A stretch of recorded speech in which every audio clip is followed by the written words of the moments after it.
Good afternoon. The July 15th meeting of the Oklahoma City Water Utilities Trust will be in order. And the first item on the agenda is the approval of the minutes for the July 1st meeting. Move approval. Second. Have a motion and a second to approve the minutes. Are there comments or questions? Hearing none, voting please. Minutes are approved. Next item is the consent docket. Move the consent docket subject to individual consideration. Motion and a second to approve the consent docket. Are there items to be considered separately? Hearing none, voting please. Consent docket's approved. Next item, the concurrence docket. Move approval subject to individual consideration. Second. Have a motion for approval of concurrence docket. Are there matters to be considered separately? Hearing none, voting please. Concurrence docket is approved. Next item is the items requiring individual consideration. The first item, item A.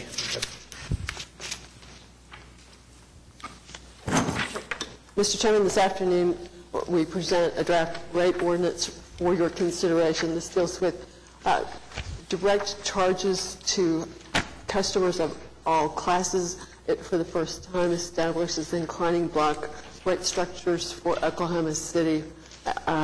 It separates out commercial it separates out residential rates from all other rates for the first time, so that we can appropriately and correctly apply inclining block rates to those customer classes for conservation.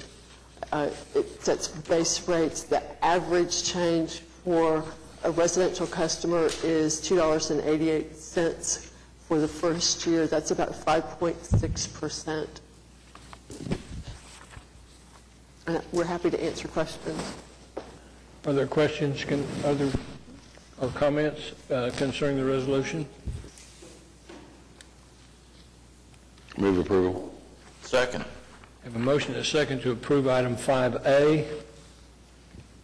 Any further comments? Hearing none, voting please.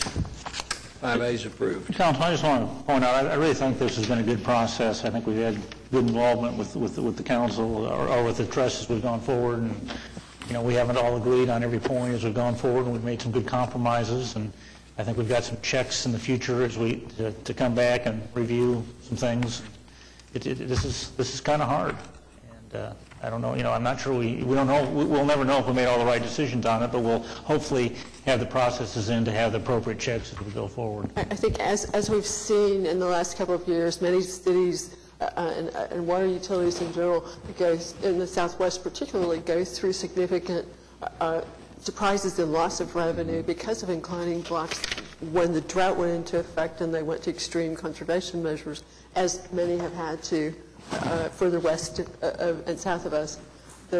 I think you set a process in place that protects you, allows you to look at that again when we have additional data. I'm really proud about how we're being careful.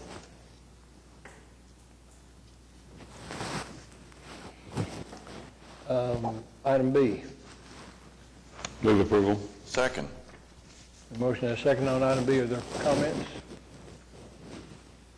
Hearing none, voting please. Item B is approved. Item C is a recommendation to the council. Move approval. Go ahead. I'll second. And this ordinance modifies close-to-home fishing water definitions in Oklahoma City at the request of the Oklahoma Department of Wildlife Conservation. Particularly, we're removing Stinchcomb in the Oklahoma River because they're hard to keep stocked appropriately, and adding Kitchen Lake. Is there some reason that Kitchen Lake was not included in this list? It is now added. It was not previously, apparently. Although I know it's been a fishing spot for 40 years. Okay, okay, I see. I'm just looking at this part. I see. Forget that. A question on procedures. When this goes to City Council, will it be subjected to its three-day review? Yes. Okay. Thank you.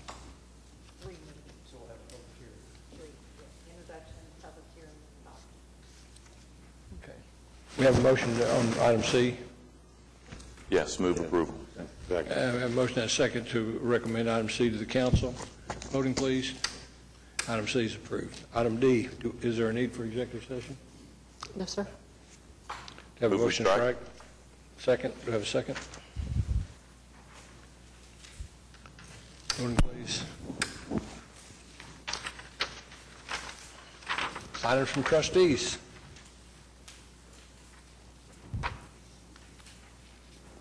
Anybody? Will the general manager discuss the lake report?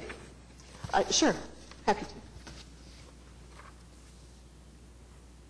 Are you ready? I don't have anything. Anytime. Yep, okay, thank you. So, lake levels are generally better than they were this time a year ago. Lake Canton is up a foot over last year. We're pretty excited about that. The other lakes are in very good stead. Like Hefner's down about 4 feet, 4.5 feet, but we're anticipating additional rainfall over the next couple of days, heavy west of town. The lakes in the southeast have not had the same kind of spring rains that we usually see there. Like Toka is down about 5.5 feet. We're anticipating likewise that the rains forecast in the 4 to 5 inch range in southeastern Oklahoma are going to replenish Lake Atoka over the next couple of days. Very exciting. If Oklahoma City had, for instance, a 4-inch rain, how much increase would we see at Hefner? We would probably capture, we bring Lake Hefner up to full, I would think. It has to rain west of town. We've seen several rains this spring that have hit sort of at Yukon, and we've captured a good amount of, 10,000 acre feet or so from those rains. But if it hits as it's expected farther up the drainage basin, we'll see flow into Lake Hefner for several days, and that will refill it. I'm very hopeful. With the exception of Canton, for these numbers being as of July 1st, it's really in very, very good shape being at those levels. One publication, a local daily newspaper, has put these in, and they say it's the amount of feet below normal. And it's not below normal, it's below full. They've never all been full at the same time, ever. And so it almost sets the expectation that, it's probably about normal, for this time of year. And I don't know, I know we don't have what that normal number is throughout the year, but in the paper when they say, it's that Hefner is 3.5 feet below normal, it's not. It's 3.5 feet from being full, which is not necessarily a normal situation, and as a matter of fact, generally isn't a normal situation for July 1st. It's certainly down from last year, but we had heavy rains last year. Yeah. 2 years ago, we're probably above where we were 2 years ago. So I just want to point that out. I don't. A normal elevation of the lake is something we've never really discussed. It's that full elevation where you're shooting for, but you can't go above that. So it isn't a normal elevation. The point I would like to draw to your attention is, again, we remain in a significant drought. Crops have been significantly impacted. There's a lot of continued rainfall that needs to come back to restore grasslands in much of the state. Many reservoirs west of us are still challenged, just like Lake Canton is. And the good thing is, I think, from our perspective, you have, again, multiple supplies feeding you that do help protect us. It's important to me, though, as we are running the conservation program. We believe it's reasonably successful, and in another year we should have some data that we can show you about what we're accomplishing and what the next, and hopefully we'll have some next steps to show you in the next 6 months or so.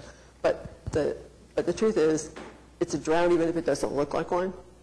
We're going to have to continue to work on that message. Staff will continue to work that message going forward so that we're clear that it's both about conservation because it's the right thing to do and representative of the entire state's water shortages. Any other questions or comments?